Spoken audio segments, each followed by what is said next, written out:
شیطان از طایفه جن بود. چطور مقام بالاتر از فرشتگان را به دست آورد؟ قبل از تماشای این ویدیو کانال یوتیوب ما را سابسکرایب کنید و دکمه زنگوله را بزنید و برای حمایت از ما فقط کافی است که این ویدیو را لایک کنید و در ادامه با کانال عیسی تیوی همراه شوید.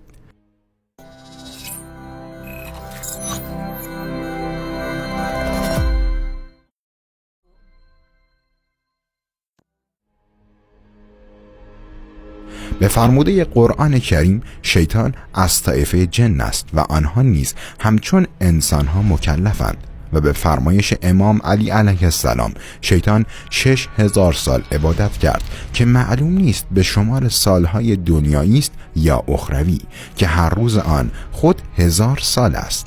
بزرگترین لطف و عنایت در باب ابلیس این بود که اولا توفیق عبادت حضرت حق را یافته بود و ثانیاً به علت کثرت عبادت در زمره فرشتگان به حساب می آمد و بهترین استحقاق یاری درباره وی همان همنشینی با فرشتگان و درک صفا و پاک و طهارت آنها بود و یکی از قوانین نظام هستی این است که هرچه معرفت بیشتر و درجه مکلف راقی تر باشد در صورت بروز خطا و اشتباه شدت عقاب افزونتر است.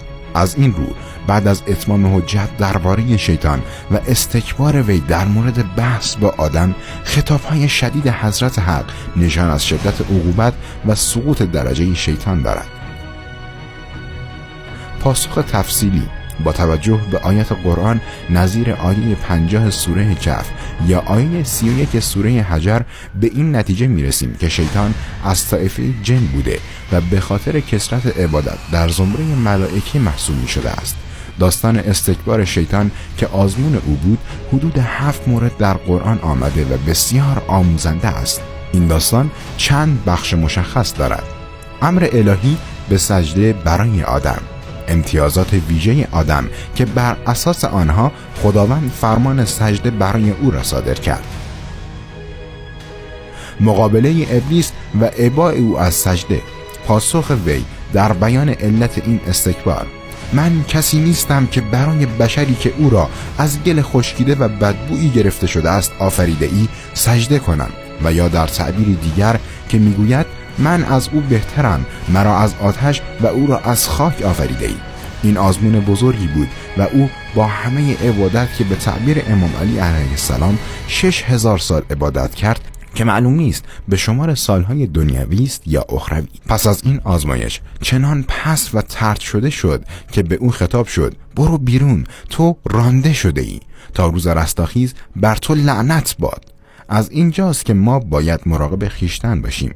پنداریم که اگر خداوند توفیقی فرموده و ما چند روزی در راه درستی گام برداشتیم تا پایان چنین خواهیم ماند.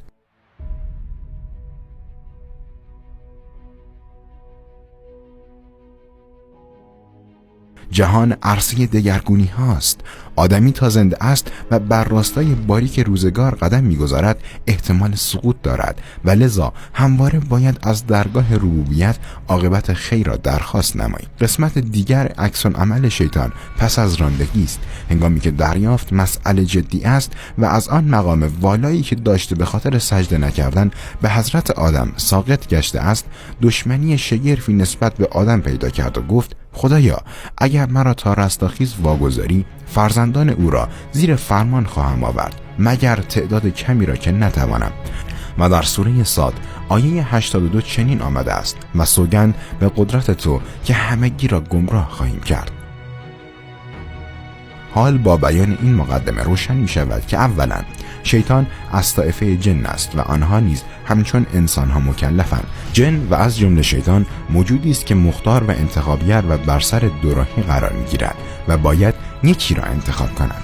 اگر حق را پذیرفت به پاداش نیک می رسد و اگر باطل را انتخاب نمود پست و تباه می گردد. و آیه 56 سوره زاریات که ذکر شد دلالت دارد که جن و انس در تکلیف به عبادت شریک هستند و نیز قرآن کریم از قول خود جن نقل می‌فرماید که آنان دو دستند و خوب و بد دارند و این که از ما گروهی شایستگانند و گروهی جز آن ما دسته های گوناگونیم.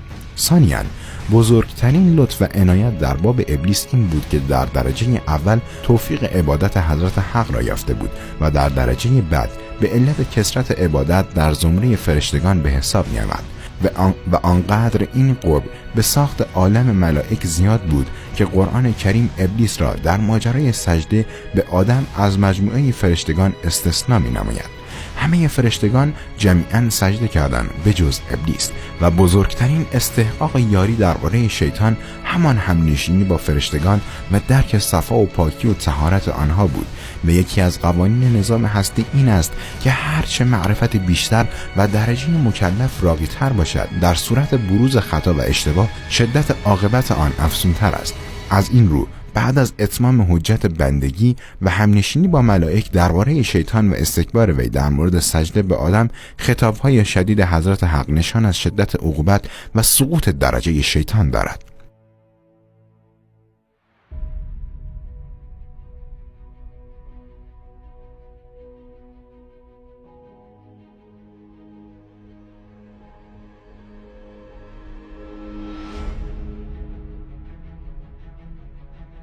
از این داستان پند میگیریم که هر چقدر عبادت کنیم مغرور نباشیم، چون شیطان لعین با عبادت 6000 ساله خود مغرور شد، به آدم علیه السلام سجده نکرد و تا ابد از نعمتهای الهی محروم ماند.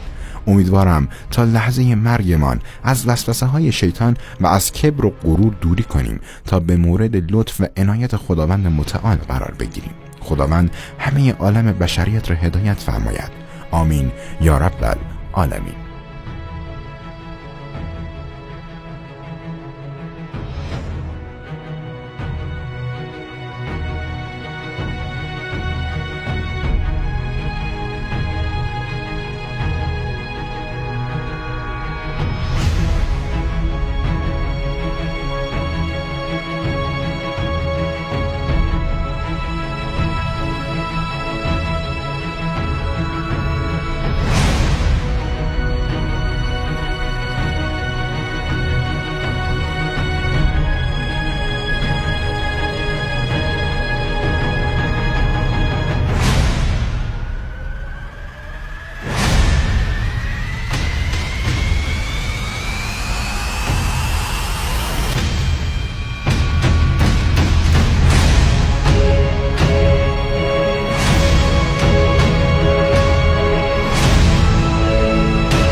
خیلی ممنون که این ویدیو رو تا آخر تماشا کردید. اگر از این ویدیو خوشتون اومده باشه با زدن دکمه شیر به دوستانتان این ویدیو رو نشان بدهید. برای دیدن ویدیوهای جدید و جذابتر روی یکی از این ویدیوها کلیک کنید و برای عضو شدن به این کانال روی عکس کانال کلیک کنید. با تشکر.